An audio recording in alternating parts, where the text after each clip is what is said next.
درود بر شما دوستای عزیزم، به کانال قصه های ایران بانو خوش اومدید. امشب در کنار شما با 2 داستان کوتاه با من همراه باشید. بچه ها نظرسنجی رو شرکت کردید؟ از بین داستانهای کوروش بزرگ و حسن صباح یا همون قلعه علموت قرار شده یکیش انتخاب بکنید تا کار بکنید. این که یکیش انتخاب بشه، مثلا کوروش بزرگ انتخاب بشه، دلیل بر این نیست که ما از حسن صباح چشم پوشی میکنیم. نه، حسن صباح رو میگذاریم بعد از کوروش اجرا میکنیم. مطمئناً داستان مثلا حالا کوروش بزرگ یا حسن صباح هم به اندازه نادر طولانی نیست که 1 سال طول بکشه. شاید هر کدومش 2-3 ماه بشه. و پس با خیال راحت برید رأی بدید، توی نظرسنجی شرکت بکنید تا من بدونم که ببخشید زمستون هوا آلوده است، سرفه میکنیم. توی بهار آلرژی میاد، سرفه میکنیم.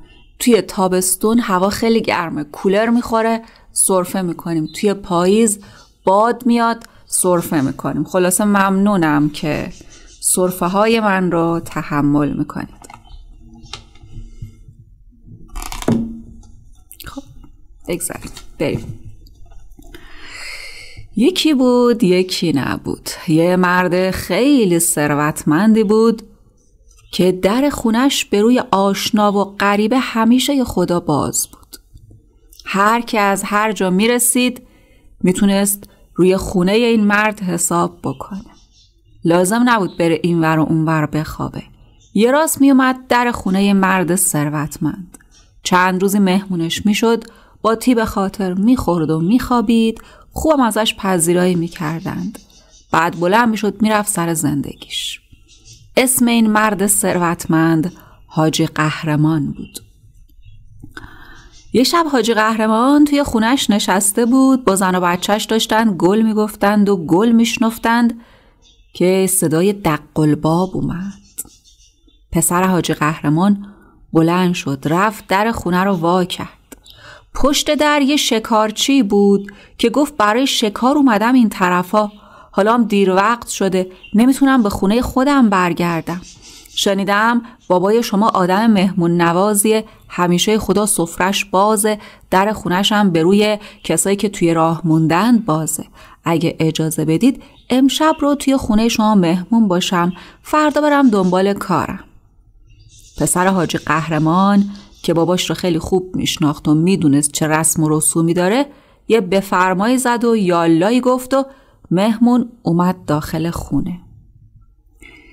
پسر تا به حال تفنگ ندیده بود. بیشتر از این که حواسش به مهمون باشه، همه مدت چشمش به این تفنگه بود. دلش میخواست یه فرصتی پیش میومد، مینشست یه دل سیر این تفنگ رو نگاه میکرد، یا اگه میشد اصلا برش میداشت، وراندازش میکرد. خلاصه که مهمون اومد داخل خونه. یه شامی آوردند، چایی آوردند، قلیونی آوردند، حسابی ازش پذیرایی کردند. وقتی که خوب خورد و آشامید، براش رخت خوابی هم انداختند تا بگیره بخوابه. شکارچی خیلی خسته بود. تا دراز کشید، صدای خور و پفش رفت به آسمون 7. پسر حاجی قهرمان وقتی دید مهمون خوابش برده، الانم فرصت خوبی گیر اومده، دور از چشم پدر و مادرش رفت پاورچین بالا سر شکارچی. آروم تفنگ رو برداشت. برای اینکه کسی متوجه نشه، شبونه زد به دل کوچه. توی کوچه وایساد، خوب این تفنگ رو نگاه کرد. اونقدر هیجان زده بود که نفهمید 2-3 نفر آدم نابکار از دور حواسشون به این پسر هست، زیر نظر گرفتنش. اون 2 نفر رهگذرای رندی بودند که از رفتار پسر حاجی قهرمان فهمیدند اون دور از چشم افراد خانواده تفنگ رو کش رفته، آورده توی کوچه داره وراندازش میکنه. توی فرصت مناسب رندها حمله کردن به پسر حاجی قهرمان.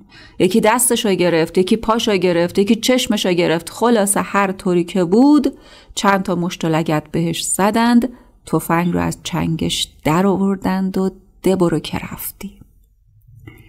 پسر حاجی قهرمان دست از پا درازتر به خونه برگشت. خدایا چی کار کنم؟ شب تا صبح خوابش نبرد، خواب به چشمش نمی اومد. جواب مهمونمون رو چی بدیم؟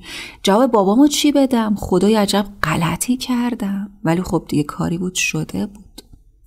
صبح که شد مهمون از خواب بلند شد، دید تفنگش غیب شده. سر و صدا را انداخت، گفت تفنگ منو بیارید، من دیشب با تفنگ اومدم خونتون، شب خوابیدم صبح پا شدم تفنگم نیست، همه دارایی من همین یه تفنگه. حاجی قهرمانم دیده بود شب پیش مهمون با تفنگ وارد خونه شده. فهمید یه کاسه زیر نیم کاسه است. کی چی؟ فکر و زنش رفت پیش پسرش. پسرش رو صدا زد، آی بچه بیا ببینم با تفنگ چی کار کردی؟ پسرم دیگه چاره ای نداشت، اعتراف کرد. همه ماجرا رو از سیر تا پیاز برای باباش تعریف کرد. حاجی قهرمان رفت تو فکر، خدای چی کار کنم؟ یه عمر با آبرو زندگی کردم، این امانت بوده پیش ما، به هر حال دارایی مهمون امانته، ما نباید بهش دست میزدیم. رفت پیش مهمون، از مهمونش عذرخواهی کرد.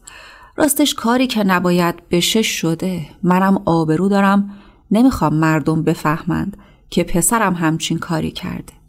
پول تفنگتون رو میدم تا جبران خسارت کرده باشم. مهمون کلشو خاروند. آدم طمعکاری بود، خوب فکرشو کرد. گفت من قیمت تفنگو نمیدونم، تفنگم مال من نیست، امانت گرفته بودمش، از یه دوستی قرض کرده بودم، اما فکر میکنم قیمتش بیش از 10,000 تومان بود. حاجی قهرمان 12,000 تومان از پر شالش در آورد، گذاشت جلوی مهمون، گفت برو به امان خدا، این قضیه بین خودمون بمونه. مهمون گفت من این پول رو میبرم اما به یه شرطی. حاجی قهرمان گفت به چه شرطی؟ مهمون گفت به این شرط که اگه صاحب تفنگ قبول نکرد و گفت تفنگم بیش از اینا میارزیده، برگردم و بقیه پول تفنگ رو ازتون بگیرم. قبول میکنید؟ حاجی قهرمان میخواست قال این قضیه کنده بشه. قبول کرد. مهمونم پول رو ورداشت، رفت پی زندگیش. یه چند روزی از این ماجرا گذشت. یه شب که حاجی قهرمان قصه تفنگ رو فراموش کرده بود و خانواده‌ام دیگه چیزی یادشون نمی اومد، دوباره صدای در بلند شد. حاجی خودش بلند شد، رفت در رو باز کرد. شکارچی پشت در بود. اومد داخل خونه. راستش حاجی چی بگم، شرمندم، صاحب تفنگ میگه تفنگ من بیش از اینا میارزیده. پاشم کرده توی کفش لاکردار، میگه من پول نمیخوام، تفنگمو پس بدید. حاجی گفت بفرمایید، حالا یه شامی بخورید، یه چایی با هم بخوریم ببینم چی کار میشه کرد. مهمون داخل خونه شد. اومد نشست، یه غذای چرب و نرمی خورد، یه چایی لبسوز و لبدوزی هم خورد، گرفت خوابید. صبح 10,000 تومان دیگه گرفت، رفت پی کارش. اما خب ماجرای تفنگ اینجا تموم نشد. از اون به بعد شکارچی را به را چپ و راست زارت و زورت میومد در خونه حاجی قهرمان. یه شب میخورد و میخوابید، بعد میگفت صاحب تفنگ راضی نمیشه، پول بیشتری بدید. اون با این بهانه کم کم به اندازه قیمت 10 تا تفنگ از حاجی پول گرفت. حاجی هم که خیلی نگران بود پیش در و همسایه ها آبروش بره، با اینکه هر بار داد و قالی را مینداخت، یه سر و صدایی میکرد، ولی خب پول را میداد، شکارچی را بر میگردوند. یه روز که بازم مثل همیشه شکارچی برای سرکیسه کردن حاجی قهرمان سر خرش کج کرده بود و اومده بود در خونه حاجی، یه فکر بکری به ذهن حاجی قهرمان رسید. دیگه از آبروریزی نترسید. مهمون رو دعوتش کرد داخل خونه. به خانم گفت خانم جون دستت درد نکنه، یه غذای خوبی بار بذار برای مهمونمون. بعد رفت در خونه همسایه ها، یکی یکی خبرشون کرد، همه رو دعوت کرد به خونش. وقتی که همه اومدند و جمع شدند، قضیه تفنگ رو از سیر تا پیاز برای همه تعریف کرد. قصه طمعکاری صاحب تفنگ و پولهایی رو هم که تا اون وقت گرفته بود برای همسایه ها گفت. بعد از اون از چند نفر پرسید قیمت بهترین تفنگ چقدره؟ اونا با همدیگه مشورت کردند و گفتند حد اکثر خیلی خیلی بشه 15,000 تومان میشه. حاج قهرمان در حضور همه 15,000 تومان به شکارچی داد. ازش یه دستخطی هم گرفت که توش گفته بود پول تفنگ رو تمام و کمال گرفته و دیگه طلبی از حاجی قهرمان نداره. با این کار حاجی قهرمان از شر مزاحمت و طمعکاری های شکارچی نجات پیدا کرد و شکارچی دیگه بهونه‌ای برای برگشتن به خونه اون و سرکیسه کردن حاجی قهرمان نداشت. رفت و دیگه اون طرف ها کسی ندیدش. از اون به بعد وقتی آدم طمعکاری چیزی رو برای سرکیسه کردن دیگران بهانه بکنه، میگن انگار قصه تفنگ حاجی قهرمانه. من نشنیده بودم بچه این مثل رو، شما شنیده بودید؟ قصه تفنگ حاجی قهرمان. خب بریم سراغ داستان بعدی. بچه لایک و کامنت و سابسکرایب یادتون نره، کلید زنگوله رو فعال کنید. هنوز مراقب خودتون و خوبیاتون نباشید، ته داستان مواظب باشید. فعلا بریم برای داستان بعدی چون خیلی کوتاه شد. روزی بود و روزگاری بود، اون روزایی که هنوز لحاف و تشک آماده نبود توی مغازه ها و فروشگاه ها. وقتی کسی میخواست تشک و لحاف تهیه بکنه، یه کمی پشم میخرید، چند مترم پارچه میگرفت. پشم و پارچه ها رو به لحاف دوز میداد تا با اونا براش تشک و لحاف بدوزه. مشکل تشک و لحاف های پشمی هم این بود که باید سالی یه بار اونا رو دست حلاج میدادند. تشک و لحاف ها به مرور زمان گرمی و نرمی خودشون رو از دست میدادند. پشم اونا هم فشرده میشد، دیگه قابل استفاده نمیشد. تو اینجور مواقع گره کار به دست حلاج باز میشد. حلاج پشم داخل تشک و لحاف رو بیرون میکشید، با کمون حلاجی پشم رو میزد تا سفتی و سختیش از بین بره، دوباره گرم و نرم بشه. یه روز یه نفر حلاج دید دیگه تو شهر خودش کاری نداره، انگار همه لحاف تشک‌های شهر درست و درمونه. کسی اون رو برای زدن پنبه و پشم تشک و لحاف دعوت نمی کرد، هیچ کاری بهش رجوع نمی شد. تصمیم گرفت بلند شه، بار و بندیلش رو جمع کنه، گیوه هاشو ور بکشه، بخچش رو ببنده، بره به یه شهر دیگه. اونجا بلکه کسب و کارش بهتر بشه. از زن و بچهش خداحافظی کرد، کمان حلاجیش رو ورداشت و راه افتاد. نه اسبی داشت نه الاغی. تو هوای سرد زمستون، تو ظل زمستون که زمین پر از برف بود، پای پیاده راه افتاد تا کاری بکنه، نونی برای زن و بچهش فراهم بکنه. مرد بود، غیرت داشت، نمیشد که زن و بچهش گشنه بمونند. از شهر که دور شد، یهو چشمش به یه گرگی افتاد. پیدا بود گرسنه است، شکمش چسبیده بود به پشتش. قدم به قدم داشت به این حلاج نزدیک میشد. ای به خشکی شانس، حلاج هم وسیله‌ای برای دفاع از خودش نداشت. تصمیم گرفت از یه درختی بره بالا، بلکه بتونه خودش رو اینطور نجات بده.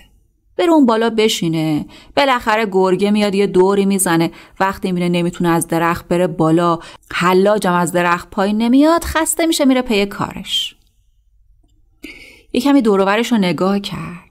از بدی شانسش تا چش کار میکرد برف بود و برف.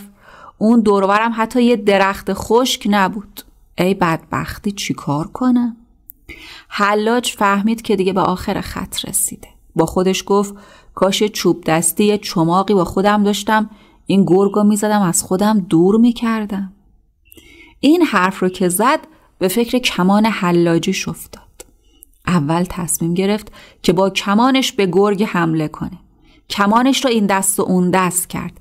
فهمید که کمان حلاجی به درد جنگیدن با گرگ نمیخوره. از طرف دیگه دلش هم نمیخواست وسیله کار و زندگیش رو در جنگ با گرگ از دست بده. شاید اصلا زنده بمونه، گرگه نخورتش، به هر حال باید با یه چیزی بتونه رزق و روزیش رو در بیاره. نمیتونست که تنها داراییش رو بده بر باد بشکنتش. میخواست فکر حمله به گرگ با کمان حلاجی رو از سرش بیرون کنه که متوجه شد گرگ به چند قدمیش رسیده. خیلی دست پاچه شده بود، هول ورش داشته بود، همه بدنش شروع کرده بود به لرزیدن. یهو کمان حلاجی رو بالا گرفت که بزنه تو سر گرگ. ناخودآگاه دستش به زه کمان خورد، صداش بلند شد. گرگ منتظر شنیدن همچین صدایی نبود، یه قدم به عقب رفت. حلاج فکرش خوب کار میکرد، فهمید گرگ از صدای کمان حلاجی ترسید. نشست رو زمین، 4 زانو عین خیالش نبود، مشغول زدن کمان حلاجی شد. گرگ ترسید و آروم آروم عقب و عقب و عقب تر رفت. حلاج دست از کار کشید. گرگ که گرسنه بود بعد از این که صدای کمان قطع شد دوباره اومد سمت حلاج. حلاج دوباره شروع کرد به کمان زدن، یعنی کمان حلاجی زدن.